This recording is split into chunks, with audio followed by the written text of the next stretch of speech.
မင်္ဂလာပါခင်ဗျာ MCN သတင်းဌာနကနေပြီးတော့ကြိုဆိုလိုက်ပါတယ်ခင်ဗျာကျွန်တော်တို့အခုတိုက်ရိုက် live အနေနဲ့ကျွန်တော်တို့တင်ဆက်ပေးသွားမှာဆိုရင်တော့ပေါ့နော်ကျွန်တော်တို့ဒါမြို့သားဒီမိုကရေစီအဖွဲ့ချုပ်အနေနဲ့ပေါ့နော်ဒါအနာဂတ် Federal ပြည်ထောင်စုတည်ဆောက်ရေးအတွက်ဒါတိုင်းသားနိုင်ငံရေးပါတီတွေနဲ့ပေါ့နော်ပူးပေါင်းဆောင်ရွက်မဲ့အကြောင်းထုတ်ပြန်ကြေညာထားတဲ့အခြေအနေတွေနဲ့အတူပေါ့နော်ဒီလုပ်ငန်းစဉ်တွေကိုကောင်းထက်ဖို့ဆောင်ရွက်ဖို့ဆိုပြီးတဲ့အခါမှာတိုင်းသားအရေးကျွန်တော်တို့3ဦးကော်မတီကိုဖွဲ့စည်းထားတဲ့နေရာမှာပေါ့နော်ဒီဖိတ်ခေါ်ကန့်လန့်ချက်ကိုအကြောင်းပြန်ကြားထားတဲ့တိုင်းသားနိုင်ငံရေးပါတီတွေတဲကတစ်ခုဖြစ်တဲ့ပေါ့နော်ကျွန်တော်တို့ကချင်ပြည်နယ်ပြည်သူ့ပါတီပေါ့နော် KSPP အနေနဲ့ဆိုရင်အခုဒါဖွဲ့စည်းလာတဲ့3ဦးကော်မတီအပေါ်မှန်မျှော်ချက်တွေပြီးတဲ့အခါမှာအနာဂတ်ကျွန်တော်တို့ Federal ပြည်ထောင်စုတည်ဆောက်ရေးပြီးတဲ့အခါမှာလက်ရှိကျွန်တော်တို့ဒါပြည်နယ်power sharing လို့ခေါ်ရမယ်ကျွန်တော်တို့အာဏာခွဲဝေရေးစတဲ့ကိစ္စရက်တွေအတွက်ပေါ့နော်ဒါဘယ်လောက်ထိဒါနိုင်ငံရေးအရာမှန်းဆချက်မှန်မျှော်ချက်မျိုးတွေရှိနေနိုင်မလဲဆိုတဲ့ကိစ္စရက်တွေကိုကျွန်တော်တို့ကြကြပြန့်ပြန့်သိရနိုင်ဖို့အတွက်ပေါ့နော်ဒီ KSPP ပါတီရဲ့ပြောရေးဆိုခွင့်ရှိသူဒါတော်တွဲဘူးကိုပေါ့နော်ကျွန်တော်တို့တိုက်ရိုက် live အနေနဲ့ဆက်သွယ်မေးမြန်းတင်ဆက်ပေးသွားမှာဖြစ်ပါတယ်ခင်ဗျဟုတ်ကဲ့ဆရာမတော်တွဲဘူးမင်္ဂလာပါခင်ဗျဆရာမ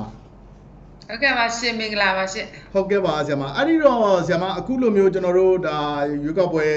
မှာဒါ landslide ပေါ့နော်ဒါအနိုင်ရရှိထားပြီးတဲ့အခါမှာကျွန်တော်တို့ပြည်သူလူထုကလည်းဒီမြို့သားပြန်လည်တည်မြဲရေးလုပ်ငန်းစဉ်တွေကိုပေါ့နော်ဒါဆောင်ရွက်နိုင်ဖို့အရေးအတွက်တာဝန်အပြည့်အဝအနှင်းထားတာကိုခံရတဲ့မြို့သားဒီမိုကရေစီအဖွဲ့ချုပ်အနေနဲ့လက်ရှိပေါ့နော်ဒီ3ဦးကော်မတီပေါ့နော်ဒါဖွဲ့စည်းလာတဲ့အပေါ်ကိုဆိုရင်ဆရာမတို့အနေနဲ့ဆိုရင်ရေဘွားအမြင်သဘောထားပေါ့ဆရာမဘယ်လိုတွေများရှိနိုင်မလဲဆိုတာလေးကိုကျွန်တော်တို့စပြီးတော့သိလို့ပါတယ်ခင်ဗျာဆရာမဗျာဟုတ်ကဲ့လက်ရှိအနေထားမှာတော့သူတို့စီကစာပို့တယ်ကျမတို့လက်ခံရရှိတယ်ကျမတို့လက်ခံရရှိကြောင်းစာပြန်တယ်ပြီးလို့ရှိရင်ကျမတို့ရဲ့လူလားချက်အဓိကပေါ့နော်ဒီဆက်ခွန်ပင်လုံးကိုအခြေပြုတဲ့ကျမတို့ကိုပိုင်အုပ်ချုပ်ခွင့်ကိုပိုင်ပြဋ္ဌာန်းခွင့်ပေါ့နော်တန်းတူညီခွင့်အဲ့ဒါကိုအဓိကထားပြီးမှကျမတို့အနာဂတ်မှာလက်တွဲဆောင်ရွက်သွားနိုင်ဖို့မျှော်လင့်နေဆိုတဲ့အကြောင်းပဲအတူချုံလေးပဲကျမတို့စာပြန်ထားတယ်ပေါ့နော်လက်ရှိကတော့3ဦးကော်မတီဖွဲ့စည်းထားပြီးအဲ့တော့အဲ့ဒီ3ဦးကော်မတီနဲ့အခုချိန်ထိတော့ကျမတို့နဲ့တွေ့ဆုံဖို့တော့အခုတက်ထိပေါ့နော်ဆက်သွယ်လာတာမရှိသေးပါဘူးအဲ့တော့ကျမတို့အနေနဲ့ကတော့သူတို့ဆက်သွယ်လာတဲ့အခါမှာကျမတို့ကကျမတို့လည်းဆွေးနွေးနိုင်အောင်လို့ပါတီထဲမှာလည်းကျမတို့ဆွေးနွေးထားမှုတော့ရှိပါတယ်။ဒါပေမဲ့ဒီ3ဦးကော်မတီအနေနဲ့တော့တထိုင်တည်းဆုံးဖြတ်ချက်ချနိုင်တဲ့အနေထားတော့မရှိဘူးဆိုတာမီဒီယာတွေမှာတွေ့ရှိရတဲ့အတွက်ကျမတို့ကတော့ဒါအထက်ကိုပြန်တင်ပြနိုင်အောင်ပေါ့နော်ကျမတို့ရဲ့ဆွေးနွေးချက်တွေကိုစာနဲ့ပြုစုထားဖို့တော့စီစဉ်ထားရှိပါတယ်ရှင်။ဟုတ်ကဲ့ပါဆရာမဗျ။အဲ့ဒီတော့ဆရာမခင်ဗျကျွန်တော်တို့ဒါဆရာမတို့အနေနဲ့အကြောင်းပြန်ကြားထားတဲ့ဒါ40ခွန်တုန်းကအခြေအနေမျိုးဆိုတဲ့အခါမျိုးမှာပေါ့ဆရာမအဲ့တုန်းကတိုင်းရင်းသားတွေရဲ့ဒါပါဝင်ရမှုအခြေအနေတွေကလည်းဒါအင်မတန်မြန်မာလာတဲ့ကျွန်တော်တို့ဒါသမိုင်းအကြောင်းကလည်းရှိခဲ့တော့ဆရာမအဲ့ဒီအခြေအနေတွေနဲ့ပတ်သက်ပြီးတော့ဆိုရင်ရောဆရာမဘလောက်အထိဒီဟာတွေအပေါ်ကိုထည့်သွင်းစဉ်းစားအလေးအနက်ထားလိုက်မယ်လို့ဆရာမတို့မှန်းဆထားတာမှန်းမျှော်ထားတာမျိုးရှိပါမလဲခင်ဗျာဆရာမဟုတ်ကဲ့အခုလက်ရှိကျမတို့ငြိမ်းချမ်းရေးဆွေးနွေးပွဲကလည်း21ပင်လုံလို့ခေါ်ပေမဲ့ပေါ့နော်21ပင်လုံဆိုမှသူတို့အနေထားအရာပေါ့နော်လက်ရှိ21ပင်လုံလို့ပြောပေမဲ့41ပင်လုံကိုအခြေပြုပြီးမှပေါ့နော်ပင်လုံစိတ်ဓာတ်ကိုအခြေခံတယ်ဆိုတာသိရပါတယ်အဲ့တော့ဘာပဲပြော40ခွန်ပင်လုံဟာဆိုလို့ရှိရင်ကျမတို့တိုင်းရင်းသားတွေအတူတကွပေါ့နော်ကျမတို့ပေါင်းစည်းခဲ့ပြီးမှဒီလွတ်လပ်ရေးအတူတကွရယူခဲ့တယ်ဘာပဲပြောတိုင်းရင်းသားတွေရဲ့တန်းတူညီမှုနဲ့ကိုပိုင်အုပ်ချုပ်ခွင့်ကိုပိုင်ပြဋ္ဌာန်းခွင့်ဆိုတာတွေဆိုလို့ရှိရင်ကျမတို့40ခွန်ပင်လုံမှာသဘောတူညီမှုယူခဲ့တယ်ကျမတို့လက်မှတ်တွေရေးထိုးခဲ့တာတွေရှိတယ်ပေါ့နော်အဲ့တော့အဲ့ဒီပေါ်မှာအခြေခံပြီးတော့လက်ရှိ21ပင်လုံကိုလည်းအဲ့တိုင်းသွားမယ်ဆိုလို့ရှိရင်ပို့ပြီးတော့ကျမတို့ရဲ့အနာဂတ် Federal Democracy တည်ဆောက်ရေးမှာပို့ပြီးတော့အထောက်အကူရှိမှာဖြစ်တယ်လို့လက်ရှိငြိမ်းချမ်းရေးကိုလည်းပို့မှပြည်လဲစီမှာဖြစ်ပါတယ်လက်ရှိအနေထားမှာလည်းကျမတို့ကဘာပဲဒီပြည်နယ်တွေမှာဒီကိုပိုင်အုပ်ချုပ်ခွင့်ကိုပိုင်ပြဋ္ဌာန်းခွင့်နဲ့တန်းတူညီမှုတွေမလုပ်တဲ့ရွေ့ကတော့ကျမတို့ဒီ ငိမ့်ချမ်းရေးကိုလည်းအထောက်အကူပြုမှာမဟုတ်ပါဘူးဒါတွေဆောင်ရွက်လာတဲ့ solution တော့ကျွန်တော်တို့ငိမ့်ချမ်းရေးကိုများစွာအထောက်အကူဖြစ်ပြီးအနာဂတ်မှာကျွန်တော်တို့ငိမ့်ချမ်းရေးနဲ့အတူဖွံ့ဖြိုးတိုးတက်မှုတွေတန်းတူညီခံစားမှုတွေအသီးပွင့်ခံစားမှုတွေလည်းရရှိလာနိုင်မယ်လို့ကျွန်မမျှော်လင့်ပါတယ်ရှင်ဟုတ်ကဲ့ဆရာမအဲ့တော့လေဆရာမကျွန်တော်ရှင်းရှင်းလင်းလင်းလေးတစ်ခုလေးတော့ကျွန်တော်သိလို့ပါတယ်ခင်ဗျာဆရာမအခုလိုမျိုးကမ်းလှမ်းလာတာတွေပြီးတဲ့အခါမှာဒီကော်မတီဖွဲ့စည်းတာတွေပေါ့ဆရာမအဲ့ဓာတွေကဒီလိုမျိုးကျွန်တော်တို့ဒါ Federal အရေးအတွက်အဓိကဆွေးနွေးဖို့လို့ဆရာမတို့ယူဆလားသို့မဟုတ်ဘူးဆိုရင်ကျွန်တော်တို့ဖွဲ့စည်းမဲ့အစိုးရအဖွဲ့အတွက်နေရာပေးဖို့ဟာတွေအတွက်ညှိနှိုင်းနိုင်ဖို့ဟာတွေအတွက်စီစဉ်ထားတယ်စသဖြင့်ပေါ့ဆရာမအဲ့လိုမျိုးတွေကဆိုရင်ဆရာမတို့ရောဘယ်လိုထင်ပါလဲဗျဆွေးနွေးမှုရဲ့ဟာဘယ်လောက်ထိကျေပြန့်နိုင်ခြေရှိလိမ့်မယ်လို့ဆရာမတို့မှတ်မြော်ထားတော့ပေါ့နော်ဆရာမဒါလေးလဲကျွန်တော်တို့သိလို့ပါတယ်ခင်ဗျโอเคလက်ရှိအချိန်မှာတော့ဒါအမျိုးသားညီညွတ်ရေးအစိုးရဖွဲ့ဖို့ဆိုပြီးမှပေါ့နော်ပြောဆိုနေတာတွေရှိသလိုဒီမီဒီယာတွေမှာတွေ့ရှိရတာကတော့အဓိကဆွေးနွေးမှာကတော့အနာဂတ်နိုင်ငံတော်တစ်ကိုဘယ်လိုတည်ဆောက်ကြမလဲဆိုတာကိုအဓိကဆွေးနွေးမယ်လို့ပြောပါတယ်ရှင့်ဒါပေမဲ့ဒီ9နှစ်အတွင်းလို့ပြောမှာပေါ့နော်လက်ရှိကာလအတွင်းမှာဒီအစိုးရဖွဲ့စည်းမှုနဲ့ပတ်သက်ပြီးမှပေါ့နော်တိုင်းရင်းသားဘက်ကပြောလာရင်တော့အရေးချင်းရှိတဲ့တိုင်းရင်းသားတွေကိုဗဟိုအစိုးရအဖွဲ့မှာရောပြည်내အစိုးရအဖွဲ့မှာရောသူတို့ထည့်သွင်းစဉ်းစားမယ်ဆိုမှမီဒီယာတွေမှာပြောထားတာတော့တွေ့ပါတယ်ကျမတို့ကတော့တိုက်ရိုက်မျက်နှာချင်းဆိုင်တွေ့ဆုံဆွေးနွေးခြင်းတော့မရှိသေးပါဘူးဒါပေမဲ့မီဒီယာတွေမှာပြောထားတာအနေအထားကိုကြည့်မယ်ဆိုရင်တော့ကျမတို့ဘက်ကပြောလာမှပေါ့နော်သူတို့ဘက်ကထည့်သွင်းစဉ်းစားမယ်ဆိုတဲ့အနေအထားမှာတော့ကျမတို့ဘက်ကလည်းပြည်ထောင်စုအစိုးရမှာတော့ဘယ်ကဏ္ဍတွေမှာကျမတို့ပါဝင်ခွင့်ရှိမယ်နောက်ပြည်내တွေမှာတော့ဘယ်လိုတွေဆွေးနွေးမယ်ဆိုတာတော့ကျမတို့က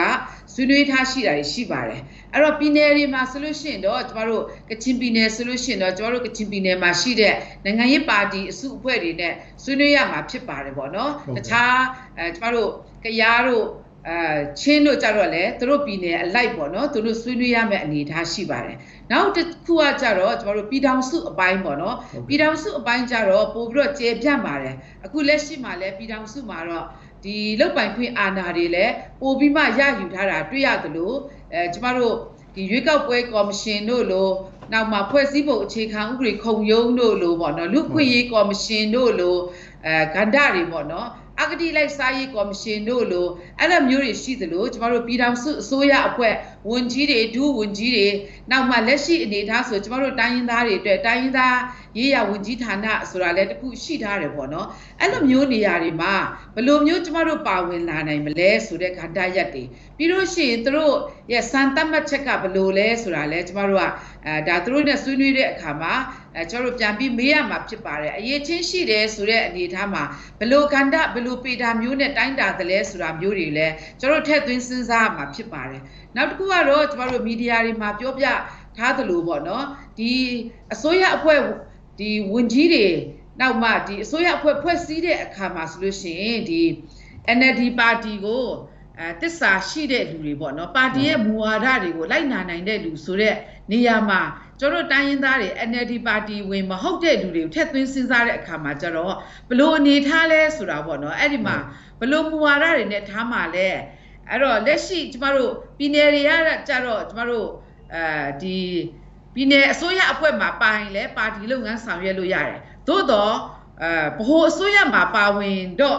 NLD အစိုးရအဖွဲ့ဒီပင်လင်းပါတီလုပ်ငန်းတွေဆောင်ရွက်လို့မရတဲ့အခါကျတော့ပါတီမူဝါဒအောက်မှာသွားမယ်ဆိုတဲ့ကိစ္စတွေက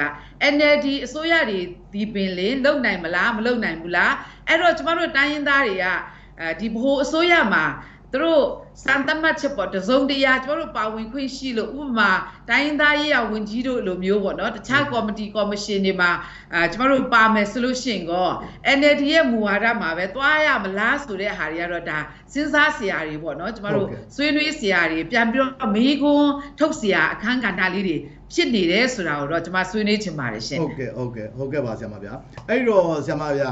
ဒါကကျွန်တော်တို့ပြည်ထောင်စုအဆင့်ပဲဖြစ်ဖြစ်ဒါဟိုတိုင်းဒေသပြည်내ဝင်ကြီးနေရာတွေပဲဖြစ်ဖြစ်ပေါ့ဆရာမစတဲ့ ဒီယာရုနေရပေးယာရုနေရအတွက်စဉ်းစားယာရုနေရအတွက်ဆွေးနွေးရမယ်ဆိုရင်တော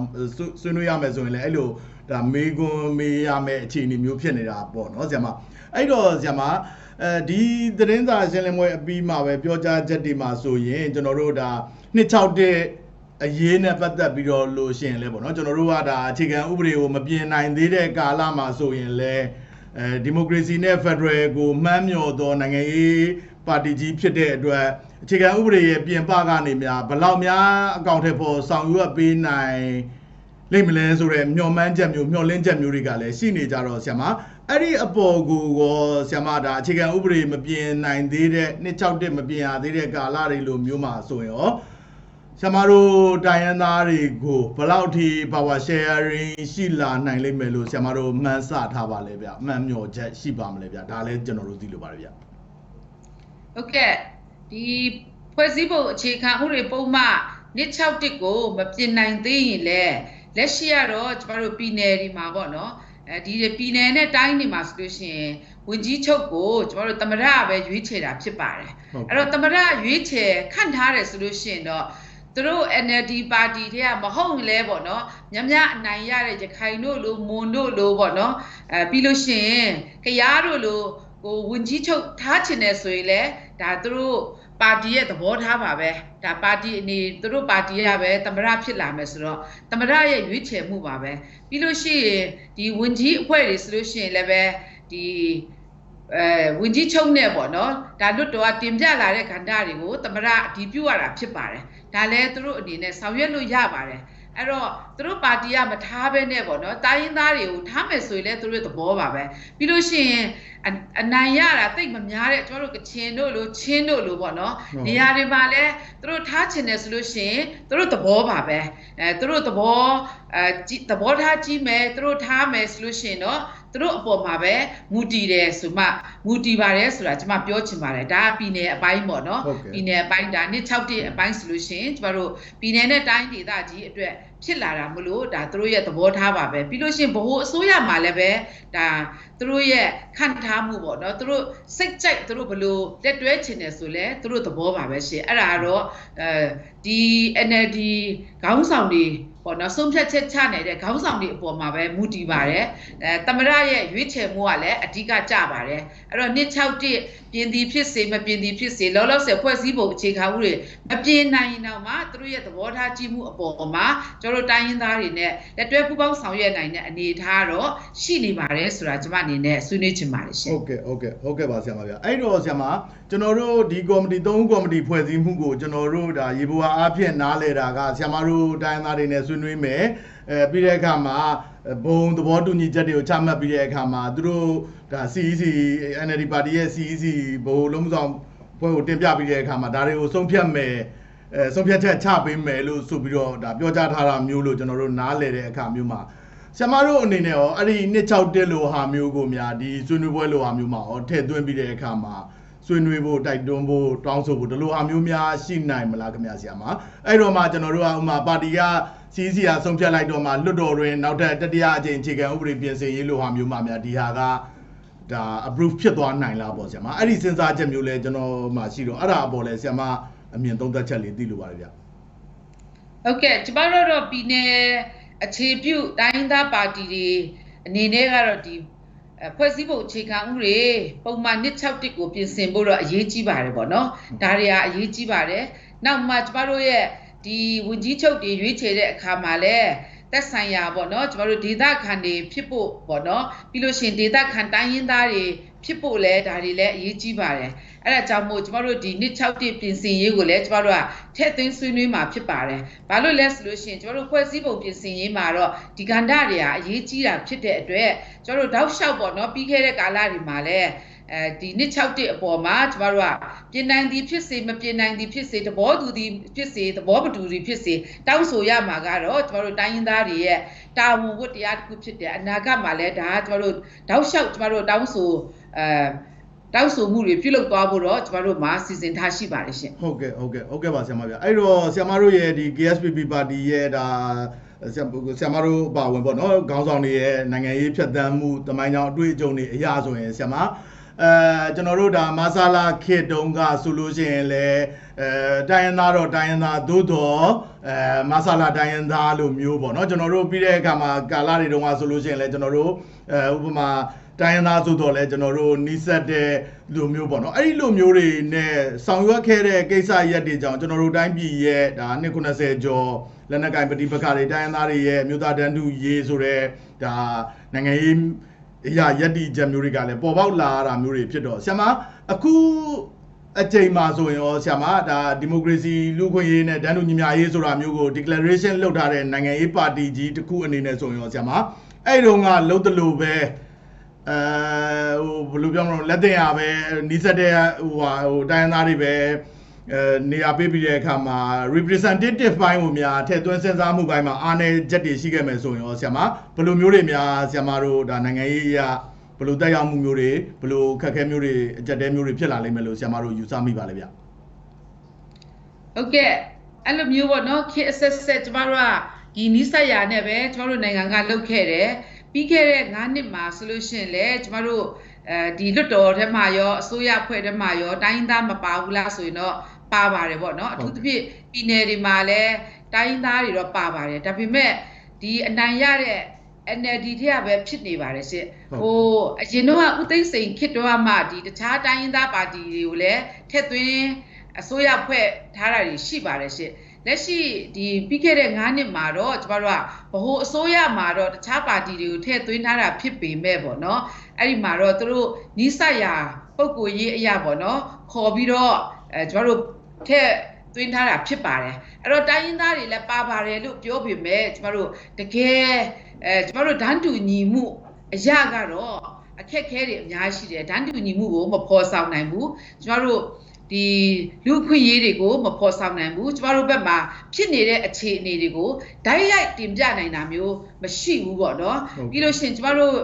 တိုက်ပွဲတွေဖြစ်နေတဲ့ပြီးခဲ့တဲ့ကာလတွေမှာလည်းဓာတ်ရိုက်ဒီအောက်ခြေဘက်မှာပေါ့နော်ဆက်သွယ်နိုင်တာမျိုးမရှိတာတွေကိုတွေ့ရှိရပါတယ်ဒါကြောင့်မို့ကျမတို့အနေနဲ့ကတော့ဒီပြီးခဲ့တဲ့ဒီရွေးကောက်ပွဲမှာဆိုလို့ရှိရင်လေကျမတို့ကဘာပဲပြောပေါ့နော်ကျမတို့ဒေသခံတိုင်းရင်းသားတွေများအနိုင်ရတဲ့အနေအထားမျိုးကျမတို့ဖြစ်ချင်ပါတယ်သို့တော့ NLD ဒီပါတီကြီးကနေမှဒီဘက်တွေတိုင်းသားဒေသတွေမှာပြိုင်လိုက်တဲ့အခါမှာကျမတို့မျှော်မှန်းထားသလိုဘလို့မှမဖြစ်လာဘူးမဖြစ်လာတဲ့အပေါ်မှာလည်းဒီရွေးကောက်ပွဲမတိုင်မီမှာပေါ့နော် NLD ကနေမှဒါသူတို့ပါတီကတော့ဒါတိုင်းရင်းသားတွေနဲ့ဖွဲ့စည်းထားတာဖြစ်တယ်ဒါကြောင့်မို့တခြားတိုင်းသားပါတီတွေနဲ့မဟာမိတ်ဖွဲ့ဖို့မရှိဘူးဆိုတော့ကန္တရက်တရားဆိုလို့ရှိရင်တော့ဒါအနာဂတ်ငြိမ်းချမ်းရေးနဲ့ကျမတို့ဒန်းတူညီမှုအတွက်ကတော့တော်တော်အဟန့်တာအနောက်အရှက်ဖြစ်စေပါတယ်သို့တော့အခုကျမတို့ရွေးကောက်ပွဲမှာသူတို့အနိုင်ရသွားပြီးတဲ့အခါမှာတော့ဒီလိုကျမတို့အနိုင်ရတဲ့ပါတီတွေရောအနိုင်မရတဲ့ပါတီတွေရေ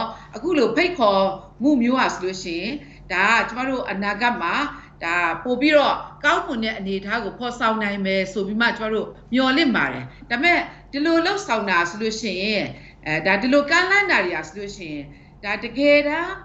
ပေါ့နော်40ခွန်ပင်လုံကိုအခြေခံတဲ့ကိုပိုင်ပြဋ္ဌာန်းခွင့်နဲ့ကိုပိုင်အုပ်ချုပ်ခွင့်ဓာတ်တူညီရေးပေါ်မှာအခြေမခံဘူးဆိုလို့ရှိရင်တော့ကျမတို့ကလှုပ်ဆောင်တဲ့အရာအားလုံးကတော့ကျမတို့မျှော်လင့်ထားသလောက်ဖြစ်လာမှာမဟုတ်ပါဘူးပြီးလို့ရှိရင်ကျမတို့မျှော်လင့်ထားသလောက်ဆွေးနွေးမှုတွေမှာအောင်မြင်ဘူးဆိုရင်လည်းကျမတို့ကဒါခဲလေသမျှတဲရကြရမယ်တဲထဲရည်သွန်လို့ဖြစ်သွားမှကျွန်တော်တို့ဟန်ပြဖြစ်သွားမယ်စံပြတော့ဖြစ်မလာနိုင်ပါဘူးအရင်ကပုံစံမျိုးလေးလိုပဲဖြစ်သွားနိုင်တဲ့အနေအထားဖြစ်တယ်ဒါကြောင့်လက်ရှိအနေအထားမှာကျွန်တော်တို့ကဒီသုံးခုကော်မတီဖွဲ့စည်းထားတယ်ဒီကနေသက်ဆိုင်ရာဆုံးဖြတ်ချက်ချနိုင်တဲ့ CEC တို့သက်ဆိုင်ရာလူကြီးတွေစီသူတို့တင်ပြတဲ့အခါမှာဆိုလို့ရှိရင်လည်းကျမတို့ကထိရောက်ဆောင်ရွက်စေချင်ပါတယ်ဒါကတော့ဘာကြောင့်လဲဆိုလို့ရှိရင်အနာဂတ်မှာကျမတို့ငြိမ်းချမ်းရေးရဖို့အတွက်နဲ့ကျမတို့ဓာတ်တူညီရေးရဆိုလို့ရှိရင်အပြန်အလှန်အကျိုးသက်ရောက်မှုရှိနေပါတယ်ကိုပိုင်အုပ်ချုပ်ခွင့်နဲ့ကိုပိုင်ပြဋ္ဌာန်းခွင့်ဓာတ်တူညီရေးရတယ်ဆိုလို့ရှိရင်ကျမတို့ငြိမ်းချမ်းရေးကိုသွားအထောက်အကူဖြစ်မှာဖြစ်ပါတယ်ဒါအတူကျမတို့ကဒီလိုကိစ္စတွေဆွေးနွေးညှိနှိုင်းမှုတွေဖော်ဆောင်နိုင်တယ်ဆိုလို့ရှိရင်ငြိမ်းချမ်းရေးကိုလည်းဖော်ဆောင်မှာအနာဂတ်ကျမတို့ကပိုပြီးကောင်းမွန်တဲ့တိုင်းပြည်ကိုတည်ဆောက်နိုင်မှာဖြစ်ပါတယ်ဒါကြောင့်မို့ကျမတို့ကလက်ရှိဒီဖော်ဆောင်မှုဟာဆိုလို့ရှိရင်တကယ်ကိုထိရောက်တဲ့ကျမတို့ညှိနှိုင်းဖော်ဆောင်မှုဖြစ်ဖို့အတွက်ကျမတို့မျှော်လင့်ပါတယ်ရှင့်ဟုတ်ကဲ့ ဟုတ်ကဲ့ပါဆရာမဗျာအဲ့တော့ဆရာမနောက်တစ်ခုကတော့ကျွန်တော်တို့ဒါတိုင်းသားနိုင်ငံရေးကောင်းဆောင်တွေအားလုံးရဲ့တိုင်းသားနိုင်ငံရေးအင်အားစုတွေအားလုံးရဲ့အမျိုးသားတန်းတူရေးဆိုတဲ့ဒါနိုင်ငံရေးအရာဒါဟိုရက်တီမှုတွေဒါ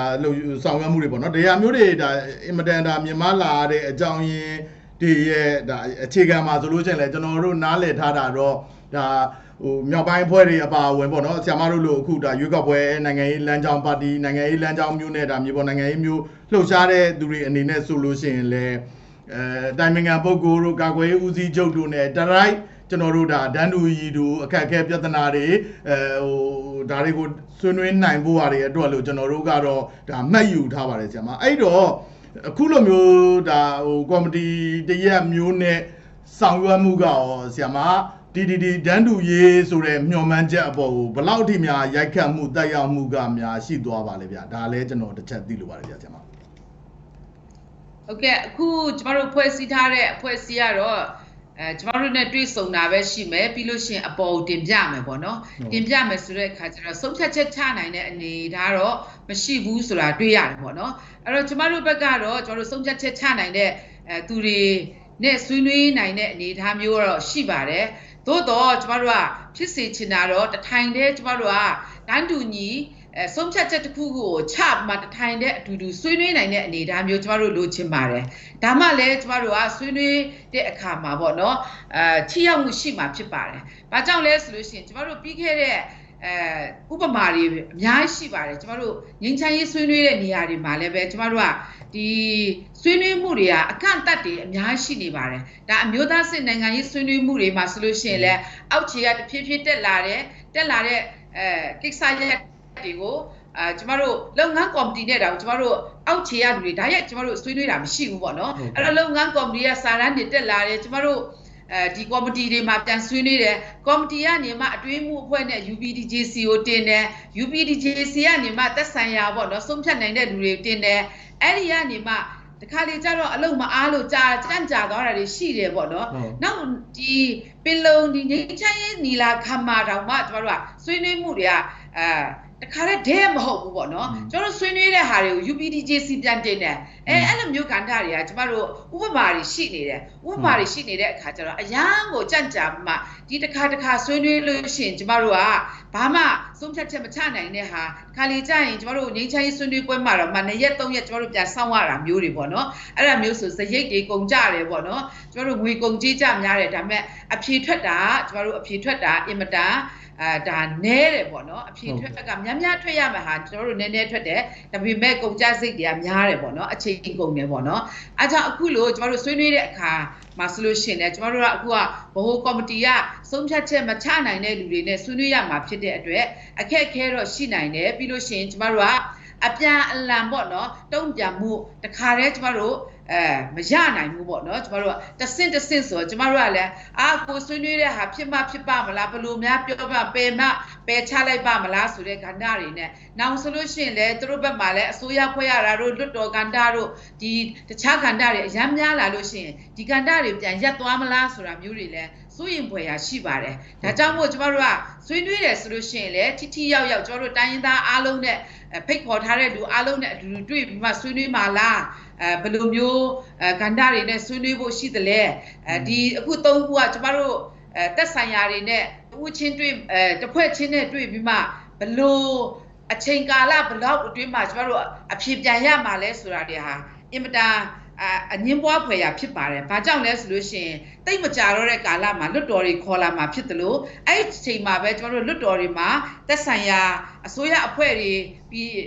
ကျမတို့ပြည်ထောင်စုမှာဆိုလို့ရှိရင်အစိုးရဝန်ကြီးအဖွဲ့တွေကော်မတီကော်မရှင်တွေလည်းကျမတို့ဖွဲ့စည်းရတော့မှာဖြစ်တဲ့အတွက်ကျမတို့ကဒီကြားထဲမှာတော့ဖြစ်နိုင်လို့ရှိရင်တော့မြန်တွတ်ပေါ့နော်ဆွေးနွေးမှုတွေမြန်တွတ်နဲ့အဖြေတစ်ခုထွက်တဲ့အထိကျမတို့ကဒီလိုမျိုးဆွေးနွေးနိုင်မှအဖြေကောင်းရနိုင်မယ်လို့ကျမတို့မျှော်လင့်ပါတယ်မဟုတ်တော့ကျမတို့အချိန်တွေကြန့်ကြာပြီးမှကျမတို့ ရလတ်တွေထွက်တာတွေကကျမတို့အစစ်မပြေဘူးဆိုရင်တော့ကျမတို့ကတူးနဲ့တူးပေါ့နော်ယုံကြည်မှုတွေနည်းသွားနိုင်တဲ့အနေအထားတွေရှိနိုင်ပါတယ်လို့ဆွေးနွေးချင်ပါတယ်ရှင်ဟုတ်ကဲ့ပါဆရာမဗျာအဲ့တော့ဆရာမခင်ဗျာကျွန်တော်တို့ကဆရာမတို့ဒီအကြောင်းအရာတွေကျွန်တော်တို့ကဆက်သွယ်မေးမြန်းဆွေးနွေးပေးရတယ်ဆိုတဲ့အခါမျိုးမှာလဲပေါ့ဆရာမကျွန်တော်တို့တိုင်းပြည်ရဲ့ဒါငြိမ်းချမ်းရေးလုပ်ငန်းစဉ်တွေပုံမိုထိရောက်ဖို့ခြေခံဥပဒေပြင်ဆင်ရေးဘာညာပေါ့ဆရာမရဲ့နောက်ဆုံးဒီပြည်နယ်အသီးသီးမှာရှိနေကြသော IDP တွေနေရပြန်နိုင်ရေးကိစ္စမျိုးတွေအားအစကျွန်တော်တို့ကဒါအားလုံးချောချောမောမောနဲ့ကောင်းကောင်းမွန်မွန်ဖြစ်စေဖို့အတွက်ရည်မှန်းပြီးတဲ့အခါမှာကျွန်တော်တို့ကလည်းဒါတွေကို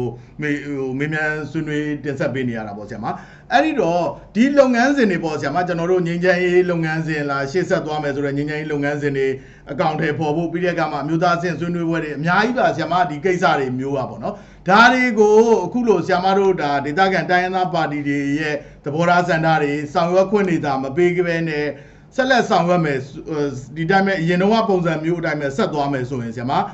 တခုခုဆိုရင်ကျွန်တော်တို့ကဒီလိုဆွေးနွေးရဲဆိုတာနဲ့နေရာလိုချင်လို့လာပါလားညာလားဝေဖန်မှုပေါင်းကမျိုးစုံပါဗျဆိုတော့သူတို့ရဲ့လုပ်ငန်းစဉ်တွေအောင်မြင်ဖို့အတွက်သူတို့ရဲ့ credit တွေပဲတက်ဖို့အတွက်ကျွန်တော်တို့ကလောက်ကင်ပြောဆို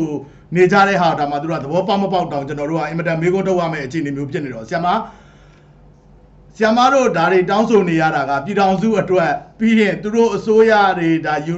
all inclusive ဖြစ်မှုတို့ဗာမျိုးတို့ပေါ့ဆရာမဒီအပိုင်းတွေအတွက်ဖြစ်တဲ့အကြောင်းကိုဆိုရင်ရောဆရာမရှင်းရှင်းလင်းလင်းကိုဆိုရင်ဆရာမဘာတွေများပြောကြားလိုတာမျိုးရှိပါအောင်မလဲဗျာဆရာမဟုတ်ကဲ့ဆရာမကြားလိုက်ရလားဗျနောက်ပိုင်းမှာ line ကျသွားလို့နည်းနည်းလေးဟုတ်ကဲ့ဆရာမ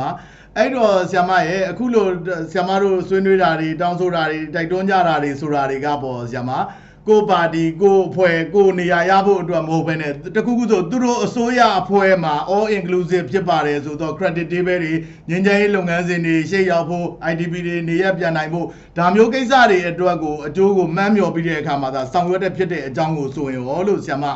ရှင်းရှင်းလင်းလင်းပေါ့ဆရာမနားမလည်မှာဆိုလို့ပါဆရာမအဲ့ဒီအရာတွေဆိုရင်ရောဆရာမဘာတွေများတိုက်တွန်းလိုတာမျိုးများရှိပါအောင်မလဲလို့ပါဆရာမဟုတ်ကဲ့ပါလက်ရှိအနိုင်ရတဲ့အစိုးရအနေနဲ့ပေါ့နော်တကယ်ကိုကျွန်တော်တို့ဒီပြည်ထောင်စုမှာရောပြည်နယ်မှာရောပေါ့နော်ကျွန်တော်တို့ဒေသခံတိုင်းရင်းသားပြည်သူတွေပေါ့နော်ဒေသခံတိုင်းရင်းသားပြည်သူတွေဒီပြည်နယ်မှာရှိတဲ့ပြည်သူလူထုအားလုံးအတွက်ပေါ့နော်ငြိမ်းချမ်းရေးရဖို့အတွက်သူတို့ဆောင်ရွက်ပေးနိုင်တယ်သူတို့တကယ်ပဲဖော်ဆောင်ပေးနိုင်တယ်ကျမတို့ပါဆရာမလို့ပဲနဲ့ပြည့်ပြည့်စုံစုံလုပ်ပေးနိုင်တယ်ဆိုလို့ရှိရင်ကျမတို့ကအင်မတန်ဝမ်းသာမှာပါဘာလဲဆိုလို့ရှိရင်ကျမတို့ကတော့ဒီအောက်ခြေမှာသူတို့နဲ့ပူးပေါင်းဆောင်ရွက်ဆိုလဲဘယ်ကဏ္ဍမှာမဆိုကျမတို့ကကူညီဆောင်ရွက်ဖို့အစဉ်သင့်ပါပဲလက်ရှိကျမတို့ကများအနိုင်မရလို့ကျမတို့ကအစိုးရမဖွဲ့နိုင်ဘူးသို့တော့အောက်ခြေမှာကျမတို့ပူးပေါင်းဆောင်ရွက်နိုင်မယ်အစိုးရရဲ့လှုပ်ဆောင်မှုတွေကောင်းမွန်ပြီးမှကျမတို့ဆောင်ရွက်နိုင်မယ်ဆိုရင်လည်းကျမတို့ကဘယ်အစ်စ်မှာဖြစ်ကျမတို့ကကူညီဆောင်ရွက်ဖို့အတွက်လက်တွဲဆောင်ရွက်ဖို့အတွက်အစဉ်သင့်ပါပဲသို့တော့ကျမတို့ကပြီးခဲ့တဲ့9နှစ်တာကာလကိုကြည့်မယ်ဆိုလို့ရှိရင်အစိုးရကတတ်ပေါ့နော်ကျမတို့ပြည်သူတွေကတတ်ပြီးလို့ရှိရင်ကျမတို့ပြည်သူတွေကိုစားတောင်းဆိုနေတဲ့လူကတတ်ပြီးလို့ရှိရင်လူမှုအဖွဲ့အစည်းတွေကတတ်နဲ့တစ်ဖွဲ့စီနဲ့ကျမတို့ကပေါင်းစပ်ညှိနှိုင်းမှုအင်မတန်အားနည်းနေတာကိုတွေ့ရပါတယ်။နောက်မှအစိုးရကိုလည်းကျမတို့ကလူမှုအဖွဲ့အစည်းနဲ့တော်၎င်းပြည်သူတွေနဲ့တော်၎င်းသွားပြောမှဆိုလို့ရှိရင်ချိတ်ဆက်ရတာအင်မတန်ခဲရင်းပါတယ်ပေါ့နော်။တစ်ဖက်နဲ့တစ်ဖက်ကကျမတို့သွားရပြူးရချင်းတွေးဖို့တော့မှမလွယ်ဘူးပါဘူး။လူထုမပြောနဲ့ပေါ့နော်ကျမတို့ဒီပြည်နယ်မှာကျမအနေနဲ့ဆိုလို့ရှိရင်ဒီတရားဥပဒေစိုးမိုးရေးနဲ့တရားမျှတမှုဆိုင်ရာပေါင်းစပ်ညှိနှိုင်းရေးအဖွဲ့မှာကျမပြည်နယ်တာဝန်ခံလုပ်နေတဲ့လူတော်မှာကျမအစိုးရအဖွဲ့နဲ့တွေ့ဖို့အင်မတန်ခဲရင်းပါတယ်အဲ့တော့တရားဝင်ဖွဲ့စည်းထားတဲ့ပေါ့နော်သမရတရားဝင်ဖွဲ့စည်းထားတဲ့ volunteer အနေနဲ့ဒီလူထုနဲ့အစိုးရနဲ့တွေ့နေအောင်ဆောင်ရွက်နေတဲ့သူတွေတောင်မှအစိုးရအဖွဲ့နဲ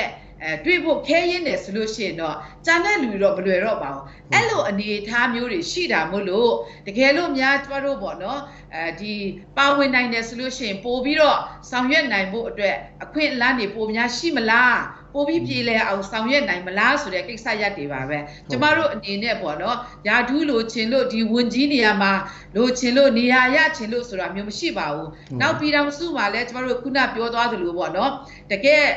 ကျမတို့တိုင်းရင်းသားနဲ့ပတ်သက်တဲ့ကဏ္ဍရပ်တွေမှာကျမတို့ပါဝင်မယ်ဆိုလို့ရှိရင်အစိုးရအတွက်ပို့ပြီးတော့လွယ်ကူမယ်လို့ထင်ပါတယ်။ဘာလဲဆိုကျမတို့ကတိုင်းရင်းသားအောက်ခြေမှာကျမတို့နေလာတာကျမတို့ခန်းစားချက်တွေသိတယ်ကျမတို့အခြေအနေမှန်တွေဘယ်ဟာမှားတယ်မှန်တယ်ဆိုတာကျမတို့ဟိုမှာပါနိုင်မယ်ဆိုလို့ရှိရင်ဓာတ်ရိုက်တင်ပြနိုင်တယ်ပေါ့နော်။သူတို့အနေနဲ့လည်းအောက်ထိလာစရာမလိုဘူးပြီးလို့ရှိရင်ကျမတို့ဒေသတွေမှာသွားပြီးတော့တွေ့ဆုံပြီးတော့လိုတဲ့အချက်လက်တွေယူမယ်ဆိုတော့လွယ်ကူတယ်။နောက်မှကျမတို့ကော်မတီတို့ကော်မရှင်တို့မှာကျမတို့တိုင်းရင်းသားတွေပါဝင်နိုင်မယ်ဆိုလို့ရှိရင်သက်ဆိုင်ရာဒေသတွေမှာဖြစ်နေတဲ့အနေအထားတွေကိုလည်းသဘောဥပမာရွေးကောက်ပွဲကော်မရှင်မှာကျမတို့ပါဝင်နိုင်တယ်ဆိုလို့ရှိရင်လက်ရှိပြီးခဲ့တဲ့ကာလတွေလိုပေါ့နော်သက်ဆိုင်ရာနေရာတွေမှာရွေးကောက်ပွဲကျင်းပနိုင်သလားမကျင်းပနိုင်ဘူးလားဆိုတာကျမတို့ပါနေတယ်ဆိုလို့ရှိရင်ကျမတို့ကတင်ပြနိုင်တယ်ပေါ့နော်အခြေအနေမှန်ကိုတင်ပြနိုင်တယ်လူခွင့်ရေးကော်မရှင်မှာလည်းကျမတို့ပါဝင်နေတယ်ဆိုလို့ရှိရင်ကျမတို့ဒေသတွေမှာဘယ်လိုလူခွင့်ရေးချိုးဖောက်မှုတွေရှိနေတယ်ဆိုတာကိုဒီဘက်ကိုလာစုံစမ်းရင်လည်းလွယ်ကူသလိုဟိုမှာတင်ပြလာရင်အောက်ကတင်ပြလာရင်လည်းကျမတို့ကတင်ပြဖို့လွယ်ကူတယ်အစိုးရရဲ့ရန်တရားလွယ်ကူမြန်ဆန်ရေးအတွက်ကျမတို့ပါဝင်ကူညီနိုင်တယ်ဆိုလို့ရှိရင်ပါဝင်ကူညီခွင့်ရှိတယ်ဆိုလို့ရှိရင်ကျမတို့ကူညီချင်တဲ့အတိုင်းတာပါဝင်ကူညီဖို့မလိုဘူးအားလုံးဆောင်ရွက်ပေးနိုင်တယ်ဆိုလို့ရှိရင်တော့ကျမတို့ကအတိုင်းမသိဝမ်းသာပါတယ်ကျမတို့ဒီမှာအောက်ခြေမှာကျမတို့လုံနိုင်တဲ့ဟာကိုကျမတို့ကူညီဆောင်ရွက်ပေးသွားမှာဒါလည်းသူတို့လက်တွဲမှသူတို့ကလာလက်တွဲမှကူညီပေးပါဒီလိုဝိုင်းဝန်းပံ့ပိုးပေးပါဆိုမှကျမတို့ကလုပ်ခွင့်ရှိမှာဟုတ်အစိုးရကနေမှကျမတို့ဖိတ်ခေါ်တာမရှိဘဲနဲ့ကတော့ကျမတို့အနေနဲ့တော့ကျမတို့လည်းပါတီထောင်ထားရင်လိုအပ်တဲ့ဟာကိုပါတီကန္တရအနေနဲ့ကျွန်တော်တို့ပြောနေတယ်လို့ပြောမယ်သူတို့မလုပ်လို့ရှင်တယ်ကျွန်တော်တို့ဘာမှမတတ်နိုင်ဘူးပေါ့နော်အဲ့လိုအနေအထားမျိုးရှိတာဖြစ်တဲ့အတွက်တိုင်းရင်းသားတွေအခုလိုတောင်းဆိုနေတယ်ဆိုတာသက်ဆိုင်ရာဒေသအလိုက်ကကန္တရတွေကျွန်တော်တို့ပြောဖို့ဖြစ်ပါတယ်ဘာကြောင့်ကျွန်တော်တို့ပြောနေလဲဆိုလက်ရှိအနိုင်ရပါတီမှာလည်းတိုင်းရင်းသားတွေမရှိဘူးမဟုတ်ပါဘူးရှိပါတယ်သို့တော်လွတ်တော်မှာလည်းပဲသူတို့ကသက်ဆိုင်ရာသူတို့ရဲ့ပါတီရဲ့ခွင့်ပြုချက်မရလို့ရှင်အောက်ခြေကအတန်တွေသူတို့မပြောနိုင်ဘူးသူတို့ကိုယ်တိုင်ပြောပါတယ်အောက်ခြေသူတို့ပါတီမှာခွင့်ပြုချက်မရလို့ရှင်သူတို့ပြောလို့မရဘူးဆိုတာရှိသလိုသက်ဆိုင်ရာအစိုးရမှာလည်းဒီလိုပါပဲကျွန်တော်တို့လုတ်ပိုင်ခွင့်မရှိတဲ့ကဏ္ဍရပ်တွေလည်းအများကြီးရှိတယ်အဲ့တော့သူတို့မှာလုတ်ပိုင်ခွင့်မရှိလို့သူတို့မလုတ်ပေးနိုင်ပါဘူးဆိုတာရှိသလိုတချို့ကဏ္ဍရပ်တွေမှာတော့ဗဟိုအစိုးရရဲ့ညွှန်ကြားချက်ရောက်မှလုံနိုင်မယ်ဆိုတဲ့အဖြေတွေကခဏခဏကျမတို့ဒါမှာပဲကျမတို့ကမပြေလည်မှုတွေကျမတို့စင်မှာပေါ့နော်အခက်ခဲတွေရှိလာတယ်အဲ့လိုရှိလာတဲ့အခါမှာပြည်내အစိုးရတော်၎င်းဗဟိုအစိုးရတော်၎င်းလုပ်ငန်းဆောင်ရွက်မှုလုပ်တဲ့အခါမှာအင်မတန်ခက်ခဲပြီးမှအင်မတန်နေကွေးပြီးမှထိရောက်မှုအင်မတန်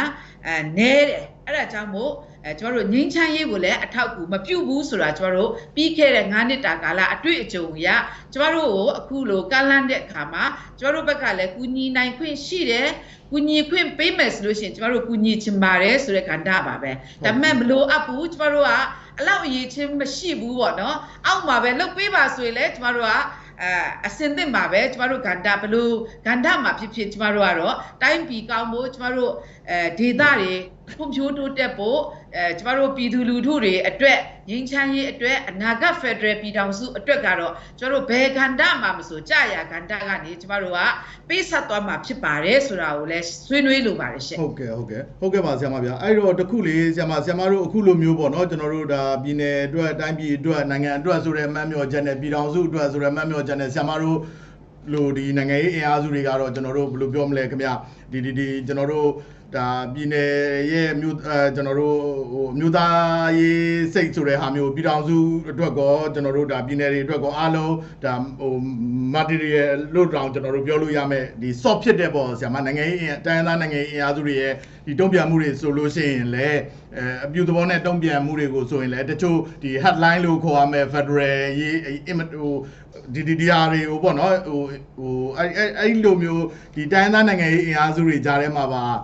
ါကျွန်တော်တို့အပြန်အလှန်ဝေဖန်မှုမျိုးတွေလည်းကျွန်တော်တို့ကြားရတာစိတ်မကောင်းဖွယ်ရာကြားရတာမျိုးလေးတွေလည်းရှိတော့ဆရာမတို့ရဲ့အခုလိုမျိုးဒါအကြောင်းပြန်ကြားမှုပဲပြောပေါ့နော်ဒီလိုဟာမျိုးတွေအပြုသဘောချင်းကပ်အကောင့်ထဲပေါ်ဆောင်ရွက်ခဲ့တာတွေကဆရာမတို့ရဲ့နိုင်ငံရေးဖြတ်သန်းမှုတမိုင်းကြောင်တစ်လျှောက်လုံးပါဗျာအဲ့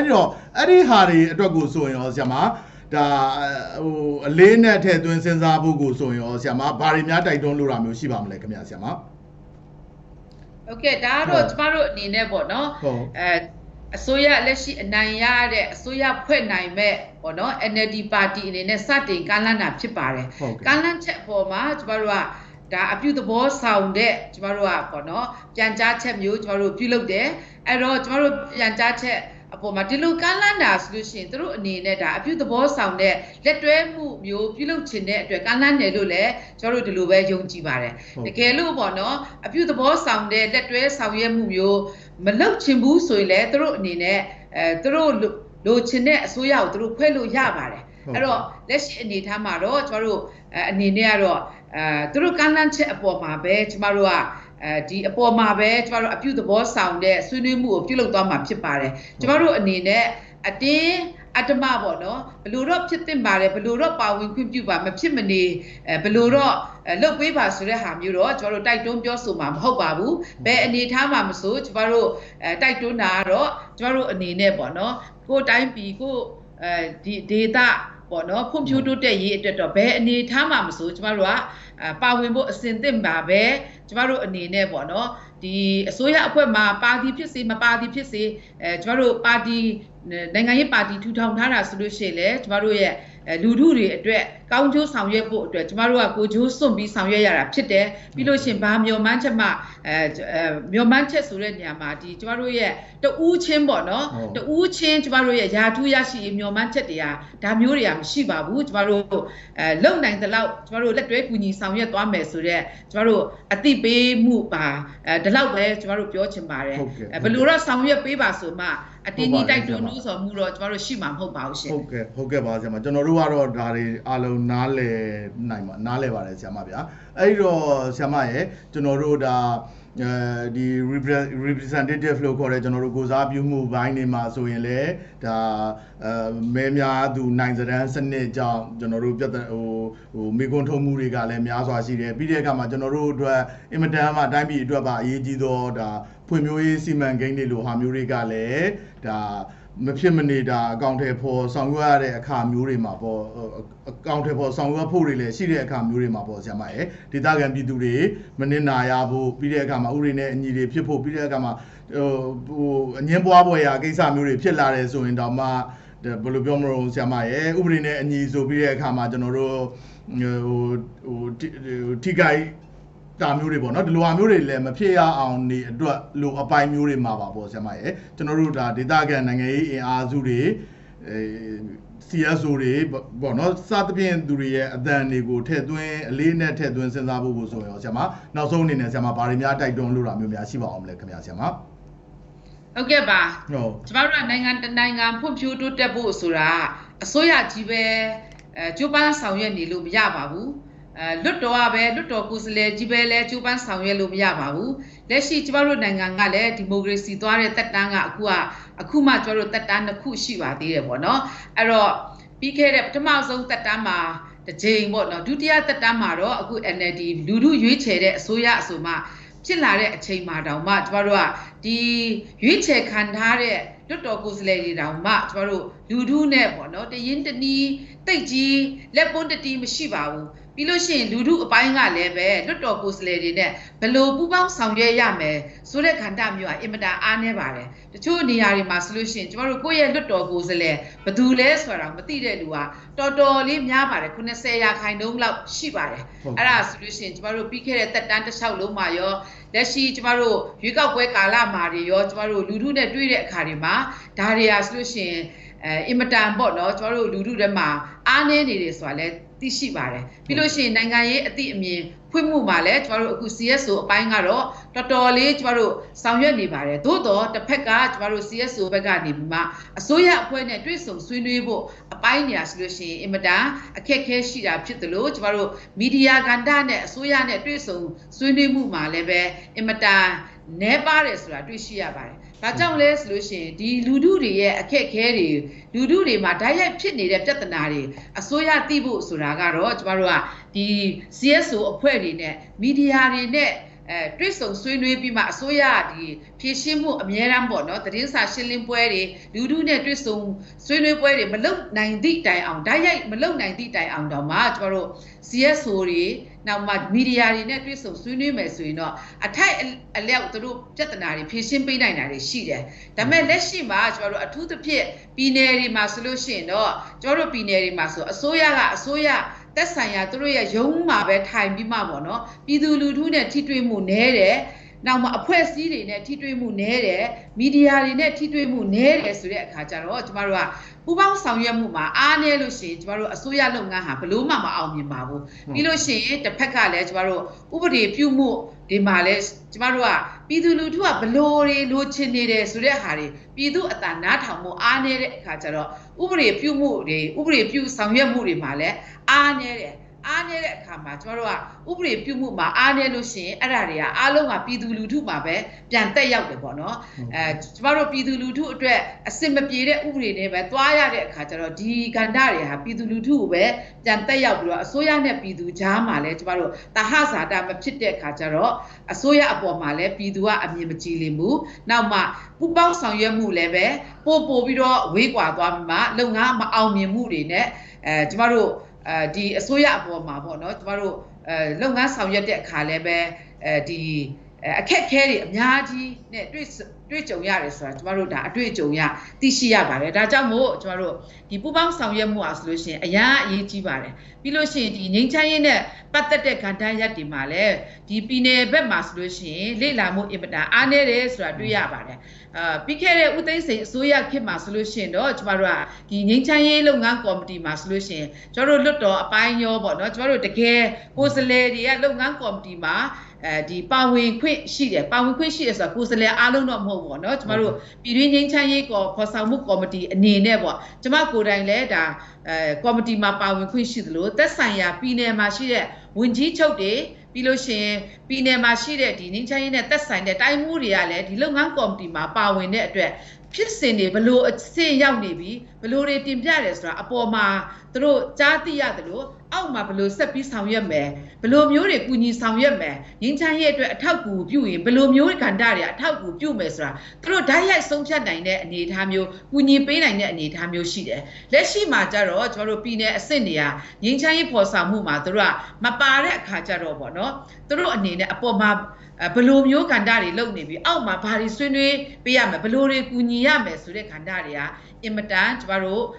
ဝေးကွာနေတယ်ပေါ့နော်အဲ့ဒါမျိုးတွေမှာအခက်အခဲတွေရှိနေတယ်ဆိုတာတွေ့ရှိရပါတယ်ဒါကြောင့်မို့အောက်ခြေမှာဆောင်ရွက်တဲ့အခါမှာငြိမ်းချမ်းရေးလုပ်ငန်းစဉ်တွေဆောင်ရွက်တဲ့အခါမှာအင်မတန်အခက်အခဲတွေ့ရတယ်ဆိုတာ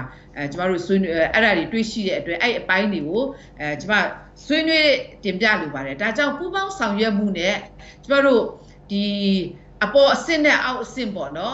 ်ကျမတို့တွေ့ဆုံဆွေးနွေးမှုတွေအပေါ်ကဘာလုပ်တယ်ဆိုတာအောက်ကသိဖို့လိုသလိုအောက်မှာဘာတွေဖြစ်နေတယ်ဆိုတာလည်းအပေါ်ကအမြဲတမ်းသိဖို့လိုတယ်ဆိုတာကိုလည်းကျမဆွေးနွေးချင်ပါတယ်ရှင်ဟုတ်ကဲ့ပါဆရာမဗျာအဲ့တော့လေဆရာမကျွန်တော်အနေနဲ့မေးခွန်းတွေလည်းမေးမြန်းမှုအတွက်အများပြားကြံရှိနေပါသေးတယ်ဆရာမဆိုတော့မကြခင်ရက်ပိုင်းမှာလည်းကျွန်တော်တို့ကိုထပ်မံပြီးတော့ဆက်သွယ်မေးမြန်းခွင့်ပြုဖို့လည်းမြေတားရကံပန်ကြားရင်းနဲ့ဆရာမဒီကနေ့အတွက်ကျွန်တော်ရဲ့ဆက်သွယ်မေးမြန်းမှုလေးကိုတော့ဒီနေရာမှာပဲအဆုံးသတ်ခွင့်ပြုပါခင်ဗျဆရာမဗျာအထူးကျေးဇူးတင်ပါတယ်ခင်ဗျဆရာမနော်ကျွန်တော်က call and လေးကျွန်တော်လုပ်သွားပါမယ်နော်ဆရာမကျွန်တော်ဒီ opening နေပါတယ်ပြောအောင်မှာမလို့ပါဆရာမဗျာနော်ဟုတ်ကျေးဇူးပါဗျာဟုတ်ကဲ့ပါကျေးဇူးတင်ပါဟုတ်ကဲ့ပါဗျာ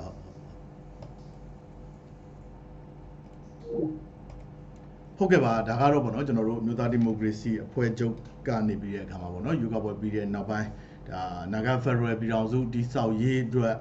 ပေါ့နော်ကျွန်တော်တို့ဒါတိုင်းသားနိုင်ငံရေးပါတီတွေနဲ့ဒါလက်တွဲ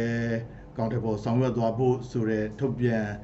်ကြေညာချက်တွေထုတ်ပြန်ကြေညာချက်ကိုပေါ့နော်ကျွန်တော်တို့ထုတ်ပြန်ခဲ့ပြီးတဲ့နောက်ပိုင်းနေမှာကျွန်တော်တို့အခုလက်ရှိဒါ3ကော်မတီလို့အလွယ်ခေါ်ဆိုရမယ်ပေါ့နော်ကျွန်တော်တို့တိုင်းသားအရေးဆောင်ရွက်ဖို့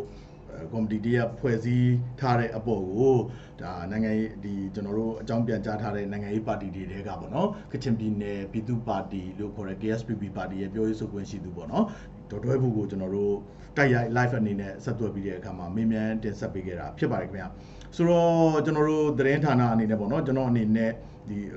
အခုနောက်ပိုင်းဆက်သွယ်မေးမြန်းမှုတွေမှာဆိုလို့ရှိရင်ကျွန်တော်တို့တခြားရင်ကလုပ်ခဲ့တဲ့အင်တာဗျူးတွေလိုမျိုးပေါ့နော်ကျွန်တော်တို့ဟို ဘယ်လိုပြောမလို့ကျွန်တော်တို့ just for reason ပေါ့နော်အဲ့လိုမျိုးဖြစ်တဲ့မေကွန်းမျိုးတွေကိုပဲကျွန်တော်တို့မေးရနေပြီးတဲ့အခါမှာပြောင်းကျွန်တော်တို့ကိုယ်တိုင်လည်းပြောင်းလဲပြီးတဲ့အခါမှာမေးမြန်းနေတာမျိုးတွေရှိပါတယ်ဗျဆိုတော့ကျွန်တော်တို့အနေနဲ့ဘာကြောင့်ဘယ်ရွေးဆိုတဲ့အကြောင်းပြချက်မျိုးတွေတချို့ကိစ္စတွေမှာကျွန်တော်တို့ဘယ်လိုအခြေအနေမှာပဲဖြစ်ဖြစ်ကျွန်တော်တို့အကြောင်းပြချက်တွေရှော့ဖို့လိုအပ်ပြီလို့ကျွန်တော်တို့ကိုယ်တိုင်လည်းယူဆတဲ့အတွက်အဲ့လိုမျိုးတွေကျွန်တော်မေးမြန်းနေတာပါဗျဆိုတော့မဟုတ်လို့ရှိရင်ကျွန်တော်တို့တီဗီသားသမိုင်းတွေဖြစ်စဉ်တွေပေါ့နော်ဒီလိုအမျိုးတွေကိုပဲကျွန်တော်တို့မျိုးစုံပြောကြားကြတာမျိုးတွေလည်းရှိတတ်ကြတော့ပေါ့နော်ဒီပြီးတဲ့အခါမှာကျွန်တော်အောက်တင်မှာလည်း comment တွေလာပြီးတော့ပေးကြပါတယ်ဗျတာဝန်ရှိတဲ့သူတွေကိုမေးမြန်းဖို့တို့ပါတော့ညာတို့ပို့တွေပေါ့နော်တာဝန်ရှိတဲ့သူတွေမှာနိုင်ငံပိုင်မီဒီယာတို့ပါတော့ညာတို့အများပြားရှိပါတယ်ဗျအဲ့ဒီကနေပြီးတော့သူတို့ဒါပြောကြားဖို့လိုအပ်ပါတယ်ဗျအဲ့တော့ကျွန်တော်တို့ကတော့အာနာကျွန်တော်တို့သတင်းမီဒီယာတွေအနေနဲ့ကတော့ပုံပွင့်လင်းလင်းပြောတာပါဗျာကမ္ဘာဆိုရစစ်အစိုးရလက်ထက်တွေတုန်းကဆိုကျွန်တော်တို့ကနေတူဝါတောင်မှဒီလိုင်းတန်လူသက်သမားနားမထောင်လေးနဲ့သတိထားဆိုတာမျိုးတွေကျွန်တော်တို့ကနေတူဝါသတင်းစာတွေထဲမှာတောင်ဖော်ပြခံခဲ့ရတဲ့သူတွေဖြစ်ပါတယ်အဲ့တော့ကျွန်တော်တို့အနေနဲ့ကတော့တိုင်းပြည်နဲ့လူမျိုးပြည်ထောင်စုအကျိုးပဲသာကျွန်တော်တို့ကြီးစုပြီးတော့အခါမှာဆောင်ရွက်မှာတွေဒါဖြစ်တဲ့အကြောင်းလဲကျွန်တော်အသိပေးပြောကြရတဲ့အစီအစဉ်လေးကိုဒီနေရာမှာပဲအဆုံးသတ်ခွင့်ပြုပါဗျဆိုတော့မကြခင်မိနစ်ပိုင်းမှာဆိုရင်တော့ကျွန်တော်အဲ့မှာအစင်တော့အရန်မိုးချုပ်သွားမှာဖြစ်တဲ့အတွက်လဲနောက်အစီအစဉ်တစ်ခုတော့ကျွန်တော်ကြိုးစားထားပါတယ်သို့တော့မသိချတဲ့အတွက်အသိပေးမှုမလုပ်တော့ဘဲနဲ့အစီအစဉ်လေးကိုဒီနေရာမှာပဲအဆုံးသတ်ခွင့်ပြုပါဗျတကယ်လို့အဆင်ပြေတယ်ဆိုရင်လည်းကျွန်တော်ပြန်တက်ခဲ့ပါမယ်ဗျတစ်ဖက်ကလည်းရှိနေသေးလို့ပါဟုတ်ကဲ့ပါဗျကျေးဇူးအထူးတင်ပါတယ်ဗျ